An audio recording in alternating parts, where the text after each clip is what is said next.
अल्लाह ने इंसान के पेट में 2 केजी पखाना डाल दिया है, चाहे वो प्रोफेसर रहे कि साइंटिस्ट रहे कि डीएम रहे कि बादशाह रहे कि पूरे फैजाबाद नहीं पूरे हिंदुस्तान का राजा रहे, तो राजा जी के पेट में भी 1 केजी पखाना रहता है। हमारे हिंदुस्तान का राजा है, उनके पेट में भी 1 केजी पखाना रहता है।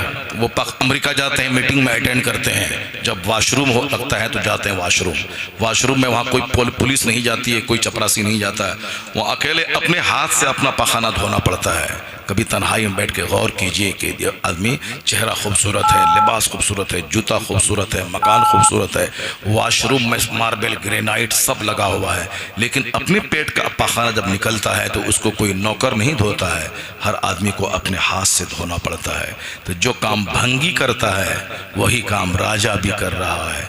भंगी दूसरे का पखाना साफ करता है, राजा अपना पखाना साफ करता है। जब गौर करेंगे तो पता चलेगा अल्लाह ने ये कमजोरी सबके साथ लगा के बंदे के गुरूर को तोड़ने का इंतजाम कर दिया है कि जब भी लगे कि मैं हूं राजा भारत का, लगे कि मैं हूं राजा उत्तर प्रदेश का, लगे कि मैं हूं राजा पूरी दुनिया का, घमंड हो गोरे रंग पर, अपनी ताकत व जवानी पर, तो फिर वो वॉशरूम में अपना पखाना धोना भंगी वाला काम याद कर ले, तो फिर सारा गुरूर चूर हो जाएगा कि तुझ में और भंगी में कोई फर्क नहीं है। फर्क वही है जो जिसका काम जितना आला है, जो मोमिन है, जो मुत्तकी है, जो सजदा करने वाला है, वही काबिले एहतराम है, वही काबिले इज्जत है। यहाँ इज्जत मिलेगी, राहत मिलेगी, मरने के बाद मुस्तफा की शफाअत मिलेगी। उसके अलावा जो सूखा बनना चाहेगा तो सारा गुरूर अल्लाह तोड़ देता है। एक तो पेशाब पखाने का सिस्टम है, दूसरा सिस्टम है नींद का सिस्टम। हर सबके साथ कमजोरी है कि नींद नहीं आए तो गोली खा खा के लोग नींद को बुलाते हैं, ख्वाब आवर गोलियां इस्तेमाल करते हैं, और जब नींद आती है तो बंदा मुर्दा हो जाता है। जैसे हमारे बाबा का भी नींद आ रही थी, खर्राटा ले रहे थे, इस हालत में अगर कोई इनकी गर्दन पे छुरी चला देते पता ही नहीं चलता उनको। तो नींद कमजोरी है। बड़ा रुस्तम, बड़ा कामा, बड़ा पहलवान, मैं हूँ। आज से 40 साल पहले जब मैं पढ़ता था मदरसे में, 35 साल पहले, तो एक डकैत था अलग सिंह, राजपूत था वो, अलग सिंह डकैत था, और हिंदू मुस्लिम सब मिक्स आबादी थी, और डकैत अलग सिंह था, और वो बुलेट पे चलता था, लाल कलर का बुलेट था, धोती पहनता था, लंबा चौड़ा आदमी, मोछ बड़ी बड़ी रखता था। और हम लोग मदरसे में पढ़ते थे, हमारे लोगों के सामने से बुलेट गुजरती थी उसकी, बच्चा डरता था। माँ कहती थी औरतों से, माँ कहती थी बच्चों से कि सो जाओ वरना अलग सिंह आ जाएगा। इतना बड़ा डकैत था वो, किताब की कहानी नहीं, वो हम लोग पढ़ते थे, हमने देखा उसको, वो अलग सिंह को मैंने देखा है। और गाड़ी 1 किलोमीटर दूरी से बुलेट की आवाज़ आती थी, भट भट भट की आवाज़ आती थी। और आजकल बीच में बुलेट तो मुर्दा हो चुका था, मगर फिर भी 2-4 साल से फिर बुलेट दोबारा जिंदा हो गया है। और अब आजकल अपाची और ग्लैमर का वैल्यू नहीं रहा, अब बुलेट का वैल्यू रहा है। अब हमारे इलाके में बुलेट चल रहा है, जहेज वगैरह लड़के बुलेट मांग रहे हैं। और एक हमारा मास्टर मेरे रूम में रहता था किराए में, वो बोला कि हजरत बुलेट लेने के लिए गए थे, बुलेट पे जब चलता है ज़मीन थर थर कांपती है, यानी इसलिए बुलेट जो लेना है। अब सब बुलेट पे चलना चाहता है। शादी में अब बुलेट 4 लाख की बुलेट, 3 लाख की बुलेट, अब बुलेट चलना है। अपना खरीद के चढ़ने की सलाहियत तो है नहीं, दूसरों से लेना है, दूसरों की कमाई के बुलेट चलना है। और जब तक वो बुलेट उसके पास शादी वाली बुलेट रहेगी, वो बाइक रहेगा, उस वक़्त तक लोग बोलेंगे ये भीख मांग के दूसरों के यहाँ से चढ़ रहा है। अपनी कमाई से बुलेट खरीद के चढ़ेगा तब बोलेगा वाह, बाप का माल बेच के नहीं, ससुराल का माल लेके नहीं, अपनी कमाई से बुलेट पे चल रहा है। लेकिन जब तक वह दूसरे का लिया है तब तक तो सामने तो बोलेगा वाह हुसैन भाई, अब बाद में बोलेगा अपना तो था ही नहीं, तो दूसरे के भीख मांग करके चढ़ रहा है, भिखारी है, भिखारी है, भिखारी है। खूब मजाक उड़ाया जाता है उसका, गांव देहात में लोग समझते नहीं है। दूसरे से बुलेट अपना लेना और अपनी बहन की शादी में अपना बुलेट उसको देना है। बस क्यों नहीं दोनों को मिटा देते, न देना है ना लेना है। रिश्वत देना हराम और रिश्वत लेना भी हराम। अर्राशी वल मुर्तशी किलाहुमा फिन्नार। हुजूर की इस हदीस पर सारे लोग मिल बैठकर अगर अमल कर लें, ना हम देना है ना हमको लेना है। सिंपल शादी जो हुजूर ने की थी अपनी बेटी फातिमा ज़हरा की मस्जिद नबवी में, काश उस तरह से शादी का माहौल बन जाए तो 5 बेटी नहीं 50 बेटी भी हो जाए, ना चेहरा बिगड़ेगा, ना रंग उतरेगा, ना समाज में गलत मैसेज जाएगा। एक बेटी रही तो भी सिंपल शादी, 50 बेटी रही तो भी सिंपल शादी। समाज में सुकून का माहौल पैदा होगा। ना शादी की वजह से आदमी की इज्जत खतरे में पड़ेगी, ना जमीन खतरे में पड़ेगी, ना आदमी की भिखारी बनेगा। बल्कि शादी सिर्फ सुन्नत समझ के करेगा तो चोरों की तादाद घटेगी, नमाजियों की तादाद में इजाफा हो जाएगा। मगर चूंकि सारा सिस्टम हमारा डैमेज है, उसी डैमेज की वजह से आज हम दूसरों का माल लेना चाहते हैं और फिर अपना माल, अपनी बेटी अगर पैदा हुई फिर उसके लिए 10-20 साल तक माल जमा करना है और फिर दूसरों को देने की तैयारी करनी है। ये बहुमूल्य जीवन इसी काम के लिए नजर हो जाती है। हुज खिलाफे पैगंबर कसे रह गुज़ीर कि हरगिज़ बमंजिल न ख़ाहत रसीद। हुजूर से हट के जो जिएगा वो कभी भी मंजिल मकसूद पे नहीं पहुंच पाएगा। सरकार ने अपने महबूब को हमारे लिए मॉडल बनाया है। हुजूर ने निकाह में सिर्फ हुस्न को नहीं, अखलाक और दीन को तरजीह देने कहा। निकाह में हुजूर ने कहा है अल बज़ाज़तु मिनल ईमान, सादगी ईमान का हिस्सा है। एक एक कार्ड को 10-10 रुपए में कार्ड छपता है। पहले 1000 रुपए में 100 कार्ड छप जाते थे, अभी एक कार्ड की कीमत होती 50-50 रुपए, 100-100 रुपए। और अभी उस कार्ड के साथ में 2-2 केजी मिठाई का पैकेट भी जा रहा है। दूसरों के पास मिठाई का पैकेट जाता है और वो मिठाई का पैकेट जो 1000 रुपए की मिठाई इसको भेजा गया है, ये 5000 रुपए देने के लिए अपनी तैयारी करता है। जब 2000 की मिठाई उस शख्स ने भेजा है, मिठाई और कार्ड, हम पर फर्ज बनता है कि मैं उसके लिए 5000 रुपए का सामान लेके जाऊं। एक गलत मैसेज समाज में जा रहा है। कार्ड के साथ मिठाई का पैकेट और फिर सामने वाले को परेशानी में डाल देना और झूठ ये बोलना कि हाँ कोई तोहफा लेके मेरे पास नहीं आए, तोहफा लेके न जाए तो चेहरा उतर जाता है। अब बेचारे कि ये कार्ड ही में 1000 की मिठाई भेजा है, वो 5000 रुपए का गिफ्ट देने के लिए वो दूसरों से कर्ज लेता है और समाज में गलत मैसेज जाता है। शादी को हमने इतना खर्चीला बना दिया कि 10-10 लाख 20-20 लाख की शादी, लोग जमीन बेच के शादी कराता है, अपना मकान बेच देता है। अब पता चला कि लड़का जब ससुराल गया है वो मकान उसका बिका हुआ है, मकान को वो रहन रख कर शादी करवाई। और 2-4 साल के बाद पता चला कि उस मकान को बेच करके कर्जा अदा किया, फिर वो किराए में रह रहा। कोई चाहता है दामाद कि अब मेरी शादी में इतना खर्च हो जाए कि मैं किराए के ससुराल में मैं जाऊं। आदमी को आगे पीछे गौर करना चाहिए। जब समाज उजड़ने लगा, तब बर्बाद होने लगा, तब नीतीश कुमार जी बिहार के कहते हैं कि दहेज लेना देना एक जुर्म है और जो भी पकड़ा जाएगा उसको जेल में डाल देंगे। उससे साफ समाज में ज़िनाकारी बढ़ रही है। निकाह को बोझ बना दिया है, लोगों ने बोझ बनाया है। जब तक पैसा ना हो 5 लाख 5 करोड़ तो शादी कैसे होगी। और ज़िनाकारी 5 रुपए में हो रही है। समाज में गलत मैसेज जा रहा है। लड़कियां 40-40 साल की अधेड़ उम्र की हो रही हैं, छोकरे की शादी नहीं हो रही है।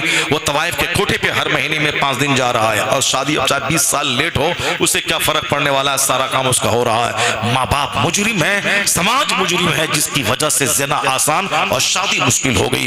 बुजुर्गों ने कहा कि क्यों अपना ज़मीन बेच के ऐसा करता है, क्यों जिंदगी तबाह करता है, क्यों अपना और अपने रिश्तेदारों का घर बर्बाद करता है। तुम शोहरे नामदार है? नहीं, जिसने अपनी बीवी के बाप को तबाह करके जमीन बेचवा के जलील करके मस्जिदों के दरवाजे पे भीख मंगवा के मालदारों के हाथ से खाना और साहब फर्नीचर की भीख मांग के शादी रखाने पर मजबूर किया हो, वो शोहर अपनी बीवी के साथ कभी खुश रह सकता है? कैसे शोहरे नामदार हुआ?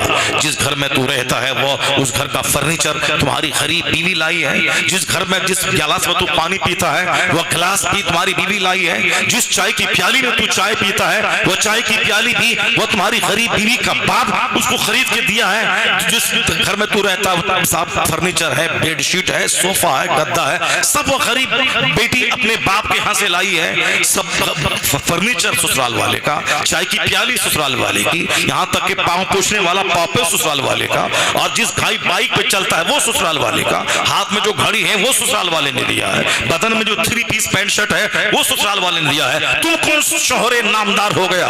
तुम शोहरे नामदार नहीं है, बल्कि तुम गिरवी है उस लड़की के हाथों जिसके फर्नीचर पे बैठता है, जिसके पलंग पे सोता है, जिसकी प्याली इस्तेमाल करता है, जिसके प्लेट में खाता है, जिसके गिलास में पानी पीता है, जिसके तौलिया में हाथ मुंह पोंछता है। शोहरे नामदार है वो जो अपनी कमाई से अपना घर बनाए और एक गरीब की बेटी को कहे कुछ नहीं चाहिए, मुझे सिर्फ दुल्हन चाहिए, और दुल्हन ही सबसे बड़ा जहेज है, और उसको बना शादी करके इज्जत के साथ घर में लाए और कहे घर मेरा है, रानी बन के तुम रहो, ये फर्नीचर मेरा है, रानी बन के तुम सो, ये वॉशिंग मशीन मेरा है, रानी बन के ठंडा पानी तुम पियो, ये ग्राइंडर मेरा है, तुम शानदार मसाला पीसो, ये चाय की प्याली, ये प्लेट, ये गिलास मेरा है, आराम से रहो, ये फ्रिज कूलर वॉशिंग मशीन हमारे हैं, तुम आराम से इस्तेमाल करो। मालूम है अगर ऐसा हुआ तो लड़की शौहर के पांव के नीचे दिल बिछा देगी। 80 साल की लंबी शादी क्यों ना हो, न तलाक होगी न तकरार होगी, मोहब्बतों का ऐसा माहौल पैदा होगा कि घर जन्नत का टुकड़ा बन जाएगा। होना ये चाहिए था। लॉकडाउन में, लॉकडाउन नोटबंदी के मौके पर एक डीएम अपनी वाइफ डीएम से, जो होने वाले डीएम वाइफ थी उसकी, वो भी डीएम थी, दोनों ने शादी सिर्फ 500 रुपए में, उन्होंने एक रसीद कटवाई कोर्ट में और वह दोनों ने एक दूसरे को माला पहनाया, सर्टिफिकेट लिया और घर चले आए। डीएम थे। उस लॉकडाउन में भी शादी होती थी, गरीब गरीब भी करते थे, 25 आदमी ही क्यों ना रहे। नोटबंदी में पैसा इसको देके उसको देके बैंक में जमा करके वहां से पैसा लेके वहां से करते थे, मगर उस डीएम ने फैसला लिया कि नहीं नहीं, लोग परेशान हैं, लोगों के पास माल नहीं है और बैंक में नोट नहीं है, इस परेशानी के माहौल में मैं महंगी शादी कभी नहीं करूंगा। उन्होंने सिंपल ढंग से कोर्ट में शादी की और घर आ गए। डीएम थे दोनों, वाइफ भी डीएम है, शौहर भी डीएम है। गैर मुस्लिम तो बेदार हो गए और मुसलमानों के बच्चे इसको एक ऐसी मुशरिकाना लानत में गिरफ्तार हो गए, शादी को बोझ बना दिया और साहब ज़िनाकारी को आसान बना दिया। और जब शादी ही में मुश्किलात पड़ जाएंगी और शादी टफ हो जाएगी तो फिर जिंदगी उसी की तैयारी में नजर हो जाएगी, तो औलाद पे कितना बुरा असर पड़ेगा। एक तो है मुतालबे जहेज ने शादी को संगीन बना दिया। हुजूर ने कहा था दीनदारी को तरजीह देना, तो दीनदारी को हमने ताक पे रख दी, सिर्फ हीरोइन जैसी लड़की को लिया। या दुनिया की हकीकत को मैंने नहीं समझा कि दुनिया की सच्चाई क्या है। दुनिया की सच्चाई यही है कि 2 साल पहले बहुत अकड़ता था हिंदुस्तान का वीर, भगा देंगे मार के अफगानिस्तान, बांग्लादेश, पाकिस्तान, भगा देंगे एनआरसी, सीए, ये वो फला चिला, पूरा हिंदुस्तान के सारे मुसलमान परेशान थे। बंबई से इमामत छोड़ छोड़ के लोग घर आकर के आधार कार्ड में आलम है तो साहब उसमें मोहम्मद है, उसमें अंसारी है, Aadhaar card, PAN card, passbook certificate, ये सब में अलग अलग नाम है, किसी में मोहम्मद है, किसी में आलम है, किसी में अंसारी है। नहीं मैच किया तो बस सीधे डिटेंशन कैंप और सीधे भागो अफगानिस्तान और जेल में जलते रहो। एक ऐसा माहौल पूरे हिंदुस्तान का हो गया था। मगर मालूम है हम लोग तो गुनहगार हैं, मगर चंद लोग थे जो नेक परहेजगार तहज्जुद गुजार, जो रात को उठ उठ के अल्लाह के रो रो के दुआएं मांगते थे। उनकी दुआओं की कबूलियत का इजहार कैसे हुआ? प्रोटेस्ट तो बहुत हुआ, गवर्नमेंट के कान पे जू तक नहीं लगा, पर शाहीन बाग का प्रोटेस्ट हुआ, कोई परवाह नहीं है। मौलाना चीखते रहे, कोई परवाह नहीं, नेता चीखता रहा, कोई परवाह नहीं। मगर अल्लाह ने महबूब बंदों की दुआओं का वो असर जाहिर किया कि जो बड़ा बड़ा सीना तान के चलने वाला, जिसे आर्मी पे का सल्तनत पे घमंड था, हुआंग सिटी से एक छोटा सा कीड़ा अल्लाह ने हिंदुस्तान भेज दिया। वह कीड़ा वही कीड़ा था जो कल नमरूद हाकिम था पूरी दुनिया का, लेकिन जब दूसरों से सजदा करवाने लगा, अल्लाह ने एक कीड़ा से उसको जलील करके तड़पा के मार दिया और सारा गुरूर चकनाचूर हुआ। इसी तरह से एक कीड़ा चाइना से चल के आया, कोरोना नाम का कीड़ा, जिसको खुर्दबीन से भी नहीं देखा जा सकता था।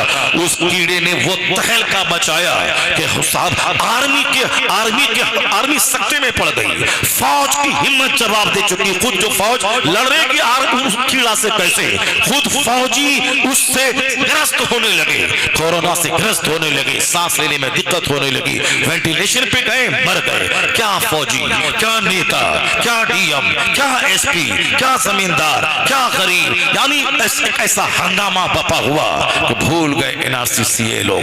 अब लोग क्वारंटाइन में लग गए, आइसोलेशन में लग गए, साहब वैक्सीनेशन में लग गए, यानी अब 3 साल गुजर गए उसके, लेकिन कोई नाम लेने को तैयार नहीं है। जहां हमारी चीख काम नहीं आती है वहां नेक लोगों की दुआ काम आ जाती है, आहे सहरगाह की काम आ जाती है। तो जो फौज एटम बम से ना डरने वाली हो, उस फौज को एक कीड़े से अल्लाह डरा देता है और बता देता है कि तेरे चाहने से सब कुछ नहीं होता है, वही होता है जो मंजूरी खुदा होता है।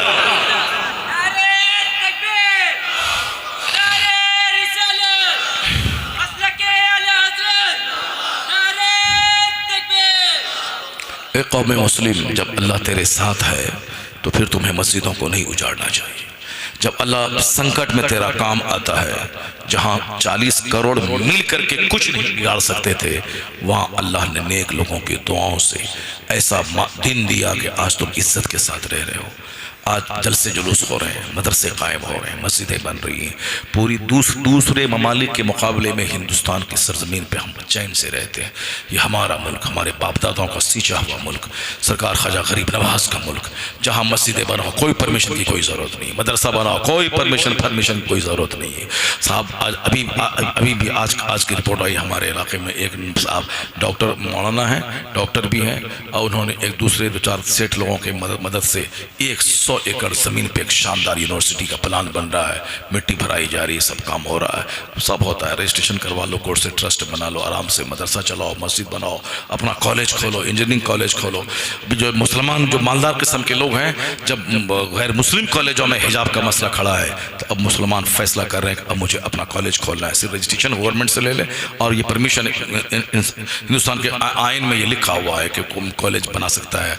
अब रजिस्टर्ड करना पड़ेगा, हिसाब देना पड़ेगा, हाँ देना पड़ेगा, हिसाब देंगे, ट्रस्ट खोलेंगे, हमारा स्कूल रहेगा, हमारा कानून रहेगा, वहाँ जो बच्चे स्कूल में पढ़ेंगे सर पे टोपी रहेगी और इस्लामी लिबास रहेगा, 5 वक्त नमाज पढ़ेंगे, फिर वो साइंटिस्ट बने, प्रोफेसर बने, लेक्चरर बने, सब बने। और हमारी वहाँ पे हमारी बेटियाँ पढ़ेंगी, वो निकाब में आए, हिजाब में आए, पढ़ाने वाली औरतें होंगी, पढ़ने वाली हमारी बेटियाँ होंगी, वो भी पर्दे में, यही पर्दे में, जहाँ दूर दूर तक ज़िनाकारी और बदकारी की कोई बात नहीं होगी। वर नहीं तो आज जिस माहौल में हमारे मुसलमान भाई जी रहे हैं, उसकी रिपोर्टिंग के हिसाब से 6 लाख मुसलमानों की बेटियां अपना मजहब बदल के गैरों के साथ चली गई हैं। और 2-4 दिन पहले एक रिपोर्ट आई थी, तो वही में एक मुसलमान ने वहाँ के होटलों में, और मैंने भी अपनी आंखों से देखा, वहाँ के हबशी नेग्रो किस्म के लोग शाम के टाइम में और लड़कियों को सजा धजा करके वहाँ गलियों में फिर जाते हैं, होटल अटेंड करते हैं, बड़े बड़े होटल हैं, अमेरिका के लोग वहाँ आते हैं। यानी वो क्या खूबसूरत बेटियाँ, मुसलमानों की गोरी हिंदुस्तान की बेटियाँ, जिसको गैर मुस्लिमों से मोहब्बत हुई, उनके लेके चला गया दुबई। अब वहाँ 2-4-10 महीना रहा उनके साथ में, जब पैसे सारे खर्च हो गए तो उनको तवाइफ के कोठी पे जाके बेच दिया, होटल में बेच दिया, उस लड़की को लड़की बेच के भाग गया। यहाँ से मोहब्बत के नाम पे ले गए, वहाँ जाके होटल में बेच दिया। अब सारी जिंदगी तवाइफों की तरह गुजर रही है। बहुत सारे मुसलमान भाई जो वहाँ काम करते हैं, उन्होंने उन लड़कियों से बातें की, उनका कहा कि तुम घर चलो वापस, तुम्हारे गार्जियन से मैं बात करता हूँ और फिर इज्जत के साथ तुम रहोगी। मगर वो आने को तैयार नहीं कि मेरे माँ बाप, मेरे ख़ानदान मुझको कबूल नहीं करेंगे। मैं वहाँ से वापस आ गई हूँ। अब उसी हालत में तवाइफाना ज़िंदगी, सारी ज़िंदगी उतरी, न दुनिया मिली न आखिरत मिली। यहाँ अगर किसी मुसलमान भाई से अगर शादी होती है तो चाहे जैसे भी हो, इज्जत आबरू के साथ वो रहती है। 80 साल की बूढ़ी क्यों ना हो जाए, ये निकाह की बरकत है कि बूढ़ा अपनी बीवी को अपने कांधे पे लेके डॉक्टर के पास जाता है और कहता है, डॉक्टर बाबू इस बुढ़िया को ठीक करो वरना मैं मर जाऊंगा। वहाँ जिस्मानी मोहब्बत नहीं, वहाँ दिली मोहब्बत होती है। अल्लाह के नाम पे जो रिश्ता बनता है वो दिन गुजरता जाता है, मोहब्बत पुख्ता होती चली जाती है। इसलिए हलाल काम कर, अपनी बीवी, अपने घर में दीन का चर्चा कर। आज बेशुमार मुसलमानों की बेटियां हैं जिन्होंने इस्लाम नहीं सीखा, कुरान नहीं पढ़ना जाना, बस सिर्फ अंग्रेजी स्कूल, अंग्रेजी स्कूल, अंग्रेजी स्कूल। डॉक्टर तो 1 करोड़ मुसलमान की बेटी में एक बनी, बाकी इतने 90 लाख लड़कियों की इज्जत लूट गई, उनकी अगर सेहत लूट गई, गैर मर्दों के बीच में रह करके अगर वो ईमान के साथ रही भी तो कैरेक्टर लूट गई, अपने शौहर को शौहर नहीं समझना, अपनी डिग्री पे घमंड करना, क्या फायदा उससे। ग्रेजुएशन और पोस्ट ग्रेजुएशन करने के बाद शौहर की इज्जत ना हो, बाल बच्चों की दीनी तरबियत ना हो, घर के रिश्तेदारों की खिदमत ना हो, तो ऐसी कौन सी तालीम है? तालीम वो जो जन्नती बना दे, तालीम वो जो अखलाक का धनी बना दे, तालीम वो जो एक कामयाब माँ बना दे, एक कामयाब बहन बना दे, एक कामयाब शौहर बना दे। जिस तालीम से ईमान लूट जाए, जिस तालीम से आबरू लूट जाए, जिस तालीम से घर लूट जाए, खानदान की नाक कट जाए, उससे बेहतर है कि जाहिल रहे, ईमान बचा के रहे, नमाज बचा करे और मर जाए, कम से कम जन्नत तो मिलेगी।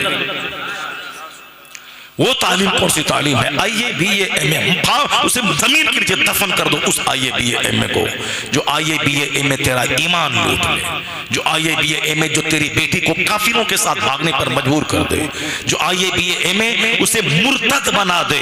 वो एग्जाम के नाम पर ही ना उस मौलाना की बीवी खराब हुई। क्यों एग्जाम दिला रहे हो तुम? एग्जाम दिला रहा, एग्जाम दिला रहा, एग्जाम ग्रेजुएशन। अब जाओ सारी जिंदगी एग्जाम देते रहो, न बीवी ही रही, न उसका ईमान भी लूट गया, उसके जिम्मेदार तुम एग्जाम दिला रही है। मैंने भी एग्जाम दिया है ना, मैट्रिक मैंने किया है, पूरे स्कूल में टॉप किया है 500 लड़कों में, 500 हिंदू मुस्लिम थे, उसमें मैंने सबसे टॉप किया है। इंटरमीडिएट में पूरी यूनिवर्सिटी मैंने टॉप किया है। ग्रेजुएशन में अंग्रेजी ऑनर्स में पूरे कॉलेज में मैंने टॉप किया है। पीजी पोस्ट ग्रेजुएशन में मैंने अपने कॉलेज में टॉप किया है एग्जाम मैंने। मगर हमारा चेहरा देख के जो गार्ड होता था, वो मेरी कॉपी, वो मेरा चेहरा देखता था, कुछ देर के लिए सोचता था, एक मौलवी आदमी होकर के इंग्लिश लिटरेचर में एमए कर रहा, और उसका शानदार साहब नोटबुक इसका है, शानदार इसकी कॉपी है, देखता था खोल करके, अंदर में राइटिंग अंग्रेजी की और पूरी मोटी सी कॉपी, वो बिल्कुल दाद देता था। वो हमने दाढ़ी नहीं छटाई, एक मुश्त से कम कभी नहीं किया, और शेरवानी पहन के मैंने एग्जाम दिया।